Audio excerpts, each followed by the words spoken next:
Today we're going back in time to see what harvests look like without massive combines and tractors with hundreds of horsepower. Instead of modern machinery, just simple tools and the raw strength of our hands. Ready to return to the old days? So let's dive into this unique gameplay. First step, we're getting a combine, but don't worry, this isn't your usual combine. You can already spot it from afar, and yes, it really is a combine. Here's the grain harvester, a true marvel of simplicity. It doesn't need an engine, yet it can reach speeds of up to 8 kilometers per hour. Its working width is only 1.2 meters, so it won't mow down huge fields, but for a small plot, it's perfect. Add to that a grain tank of 1,500 liters sounds small, but for such a machine, that's actually impressive. Strange as it looks, it works, and that's exactly its charm. We hop on and get moving. What's interesting is that you won't find any engine here. How does it work? I have no idea, but the important thing is that it does work, so we're heading straight to the field. Time to start harvesting grain. Of course, we won't skip the baler. And not just any baler.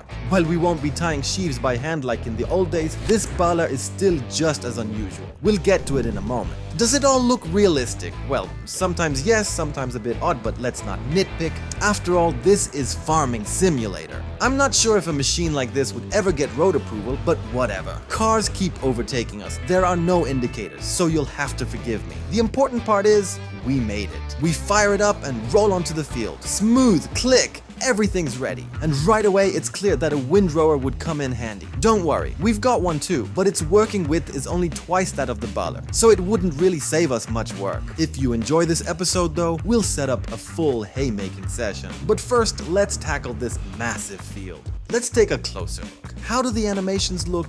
Realistic? Honestly, I doubt it. But I've got to admit, it looks really interesting and is a lot of fun. You'll find the mod's name in the description, of course. And I'm curious, what do you think about this kind of combine? Did something like this ever really exist? Personally, I've never seen a hand-powered combine, but maybe some of you know of such inventions. Back in the day, grain was harvested using a thresher, a stationary machine where you'd throw in the heads of grain by hand to separate the kernels. From that perspective, this combine isn't completely unrealistic. The mod's creator even wrote that some machines are based on real ones, while others are pure fantasy. Which category does this one belong to? I don't know, but I'd love to hear your opinions in the comments.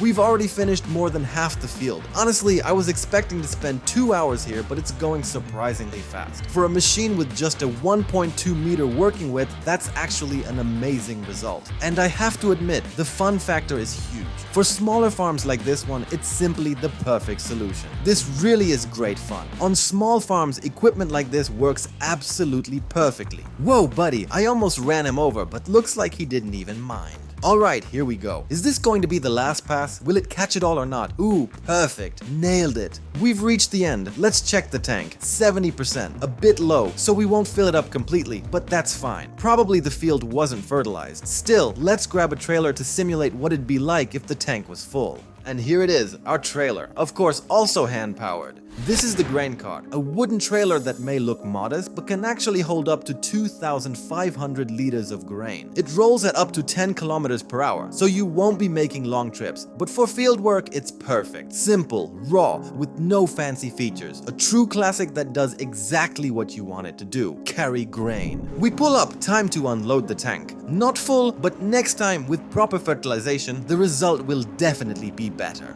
Alright, now the question is, how do we unload this thing? Will it work or not? Ooh, there's the outlet. Doesn't look super realistic, but hey, it works. And that's what matters. We park the combine to the side. We'll need it again. Fold it up, and let's move on. Now it's time for baling. But wait, we'll need a place to store the grain. Here, cows are standing there. Well, nope, not a good idea. Maybe in the garage. Yeah, that'll be perfect. We'll just dump it loose in a pile. Whoa, buddy, watch how you pass me. Hey, I've got the right of way here. Alright, let's get to the garage. And we're unloading. But wait, what's this? What the...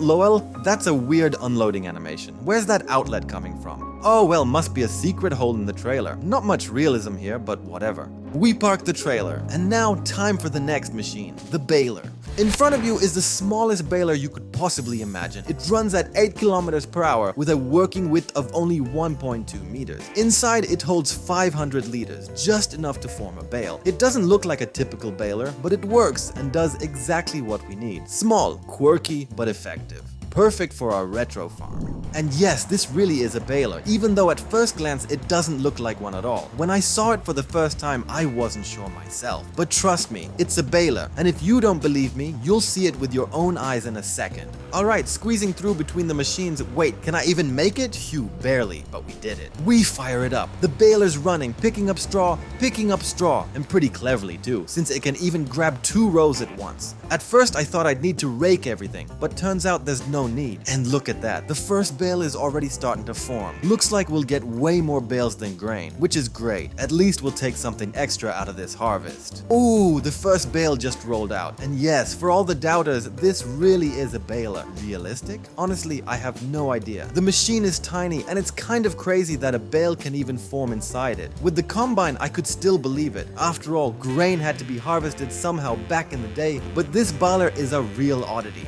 There's still a bit of straw left on the field where the combine left some behind, so we've got to pick that up. Lining up again, and off we go. This field is just perfect for small machines like these. The work goes so fast, I don't even have time to get bored, and half the job's already done. Whoa, why didn't it catch that? What's going on? Although, now that I think about it, maybe I should stick to 1 row at a time for more realism. But hey, no one said this episode was going to be 100% realistic. A little miss there. Alright, quick correction and back at it. Final pass, and we're done. We got quite a few bales, so no complaints here. Now it's time to park the baler back at the farm and move on to the next job, collecting bales. And of course, we'll do it by hand, just like in the good old days. For that, we've got a special bale trailer. Sure, you could load them onto a regular one, but since we have equipment made specifically for this job, it's gonna be much easier. And here it is, the simplest means of transport you can imagine. 2 wooden planks, 2 wheels, and just like that, you've got a working vehicle. It goes up to 10 kilometers per hour, and while it doesn't have any fancy features or huge capacity, its strength lies in simplicity. It's the kind of cart that turns nothing into something. A true classic of manual farming. And we're heading back to the field. Whoa, that car almost hit me. Built up area, and everyone's driving like maniacs. Collecting bales without HUDs is a real challenge, so tell me in the comments. Do you prefer playing with HUDs or without? Meanwhile, the bale landed perfectly on the trailer.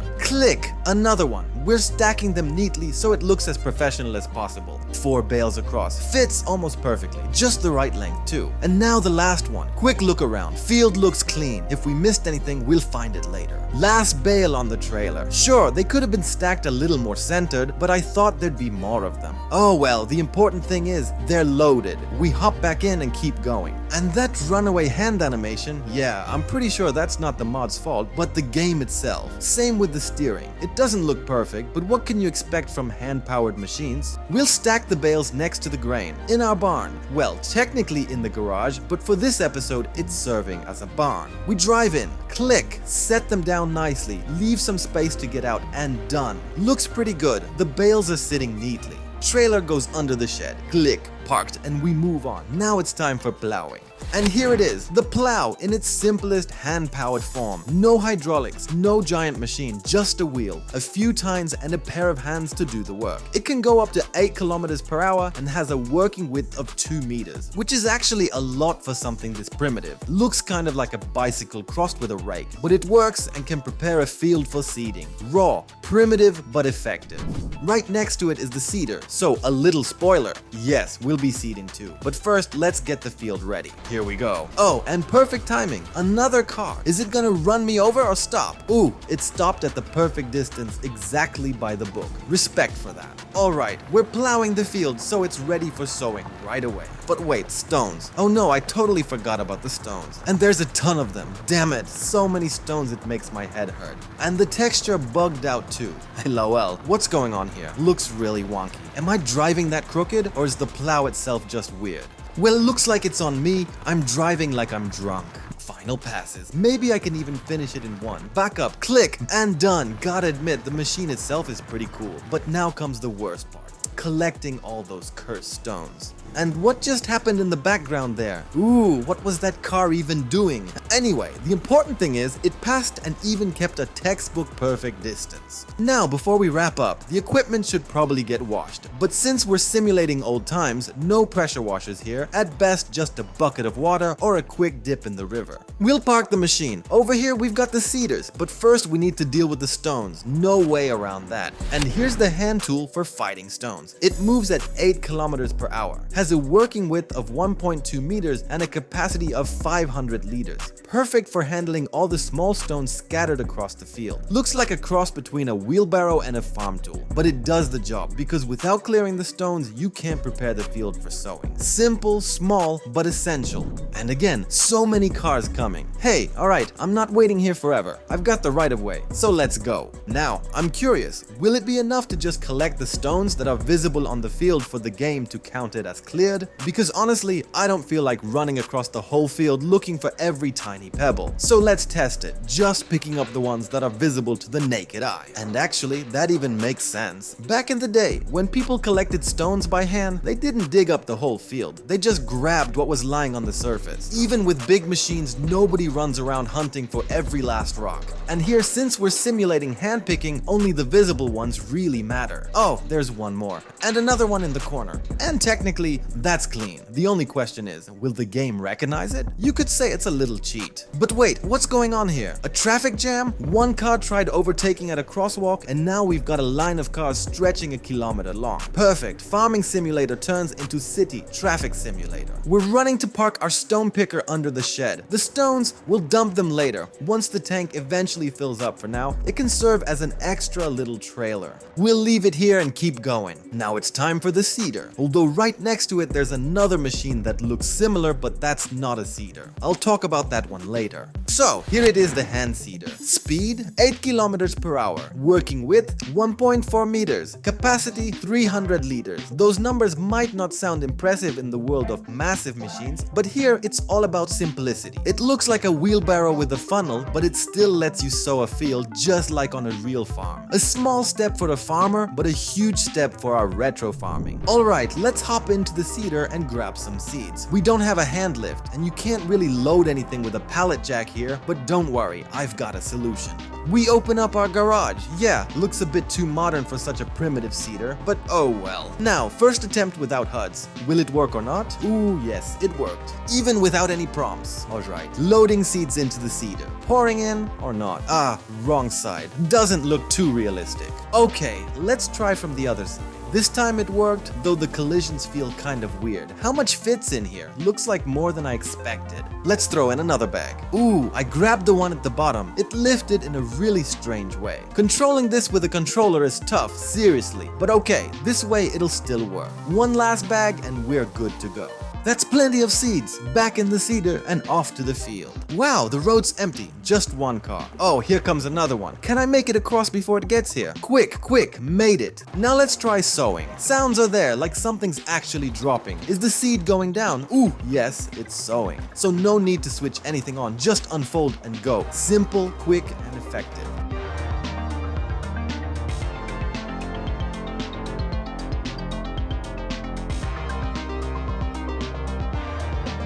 And I have to say, sowing is going really smooth. In just a moment, the field will be done. Wait, did I just miss a spot? No, that's probably just a weird shadow.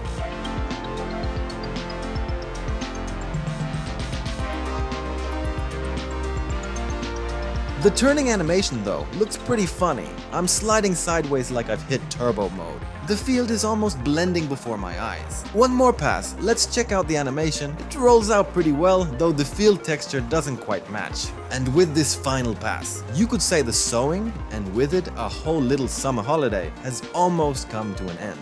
Wait, what's this? Something else unfolding. Interesting. Alright, let's head back to the farm before I get run over. Didn't even slow down, that's crazy. We parked the seeder neatly in its spot and now it's time for a surprise test. the spreader. I'm really curious how this one works. At first glance, it looks identical to the seeder. Feels like the modder didn't really want to model another machine, but hey, I painted it a different color just so we can tell them apart. Let's grab a bag of fertilizer. Oh, got it. Nice, almost dropped in. But the collisions are a bit off. You can't really press it in properly. Oh well, let's at least see if it works wider than the seeder, because if it's the exact same, that'd be kinda disappointing. Whoa, what was that? Thought I got stuck for a moment. But no, we're good. And there it is. The working width is exactly the same as the seeder. Not worth wasting more time, let's move on. And with that, we wrap up our summer vacation on the ancient farm. If you enjoyed this episode and want to see more adventures like this, let me know in the comments. Maybe we'll even turn it into a full series. Thanks for watching and see you soon.